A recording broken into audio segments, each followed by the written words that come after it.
नमस्कार बच्चों।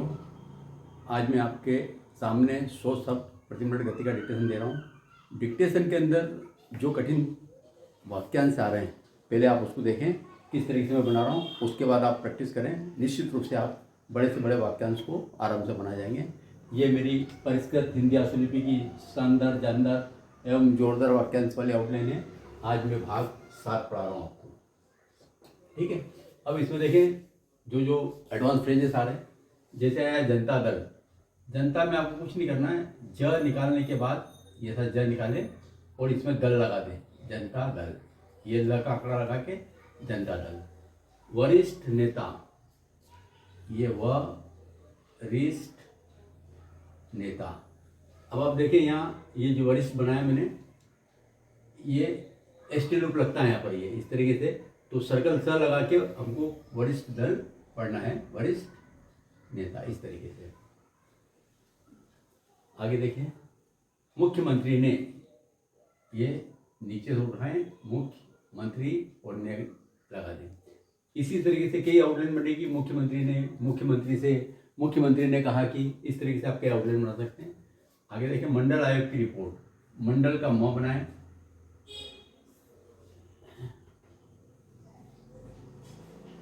ये मंडल का म और आयोग का ग और र से काट दें। मंडल आयोग की रिपोर्ट। बहुत स्पीड की आउटलाइन है, बढ़िया।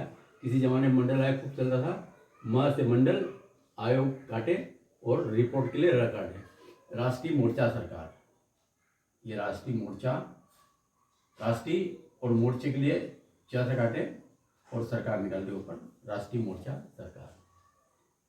आगे देखें, बातचीत के आधार पर ब को आधा करें, च को आधा करें और के निकालने के बाद आधार को डबल कर दें।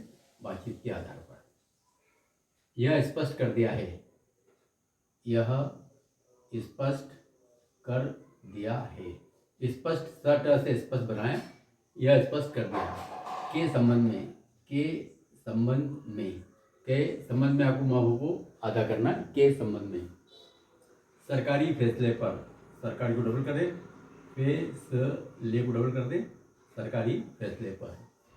ऐसी स्थिति में, ऐसा ऐसी का सब चिन्ह है। ऐसी स्थिति में सलाह मशूरा, सलाह करके म से काट दें, सलाह मशूरा।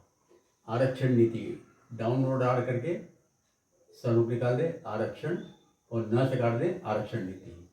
अनुसूचित जाति, ये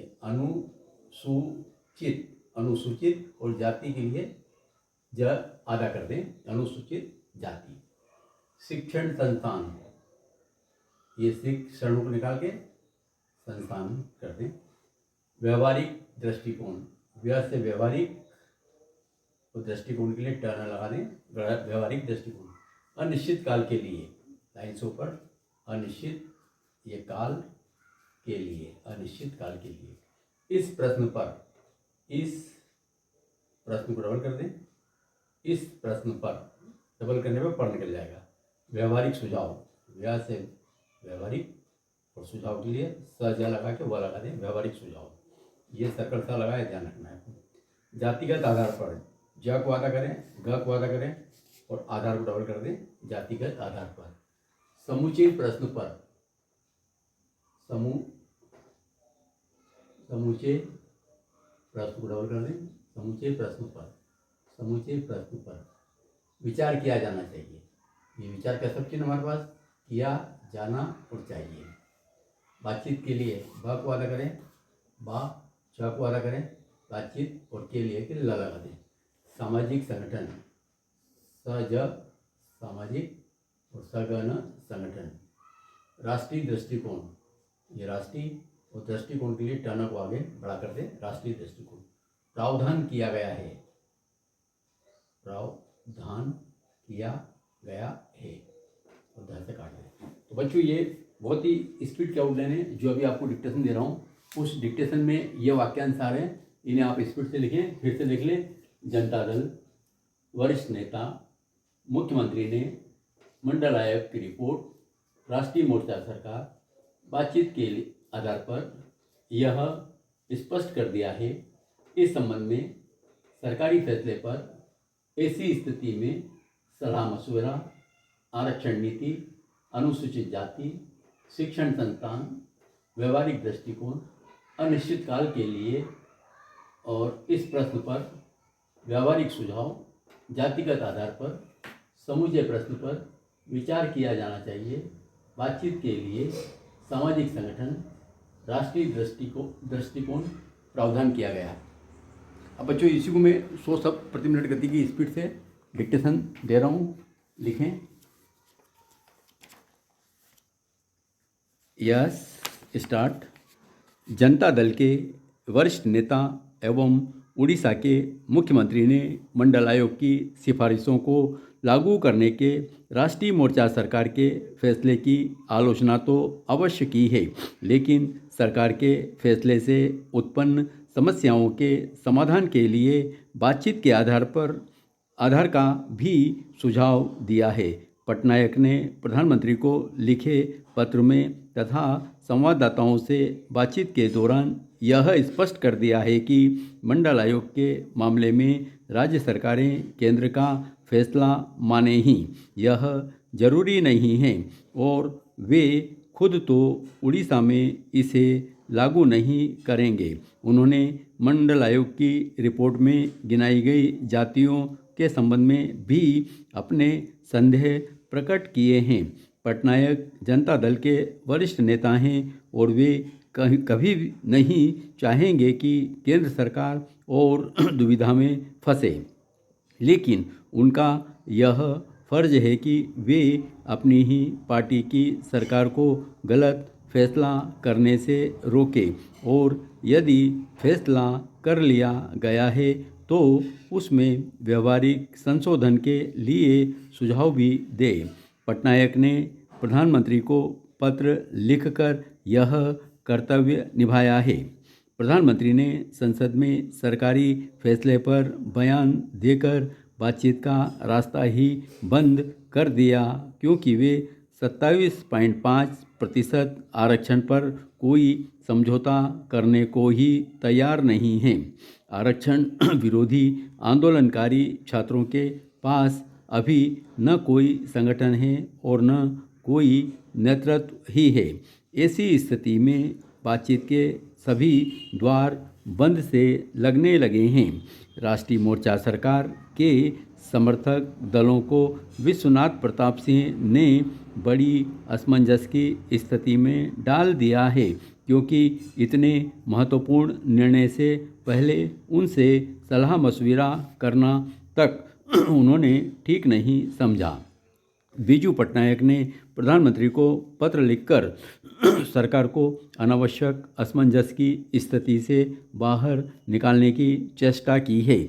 अन्य पिछड़ी जातियों को आरक्षण देने के पहले यदि सरकार ने पूरी आरक्षण नीति पर अन्य राजनीतिक दलों व सामाजिक संगठनों से परामर्श किया होता तो आज उसे इस प्रश्न पर इतने व्यापक विरोध का सामना नहीं करना पड़ता।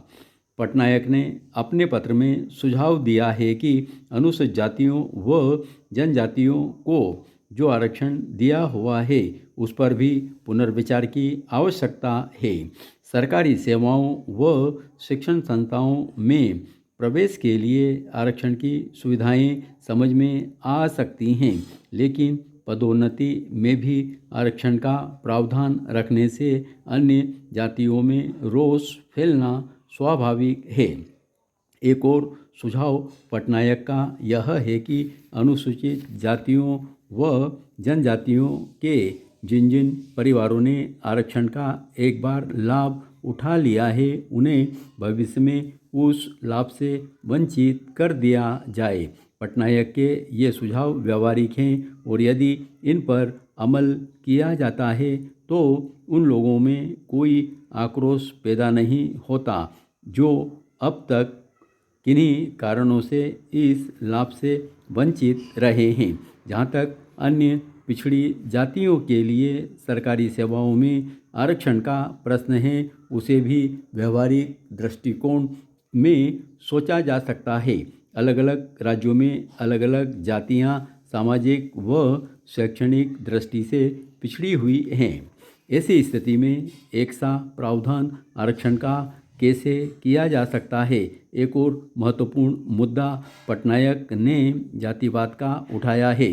अन्य पिछड़े वर्गों में अनेक जातियां हैं और यदि अनिश्चित काल के लिए आरक्षण का प्रावधान किया गया तो आम लोगों में जातिगत आधार पर विचार करने की प्रवृत्ति बल पकड़ेगी और कभी भी सब लोगों में राष्ट्रीय दृष्टिकोण पैदा ही नहीं हो सकेगा। यदि आरक्षण विरोधी आंदोलन को तथा वर्ग वैमनस्य को रोकना है तो इन व्यवहारिक सुझावों पर गंभीरता से विचार किया जाना चाहिए।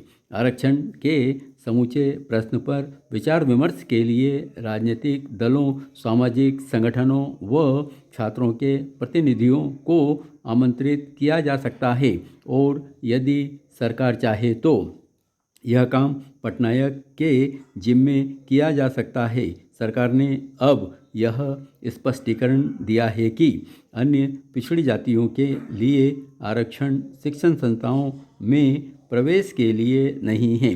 सरकार को मंडल आयोग की रिपोर्ट पर फैसला घोषित करते समय ही यह सब स्पष्टीकरण करने चाहिए थे। सरकार का जो भी रवैया इस प्रश्न पर रहा है उससे यह तो स्पष्ट हो ही गया है कि उसने पूर्वाग्रह के साथ फैसला किया है। इस फैसले के परिणामों का उसने कोई आकलन नहीं कराया। पटनायक ने छात्रों से भी इस संपूर्ण मुद्दे पर बहस करने का आग्रह करके यह प्रयास किया है कि उन्हें बातचीत के लिए तैयार किया जाए जिससे इस उलझनपूर्ण समस्या का कोई समाधान निकल सके।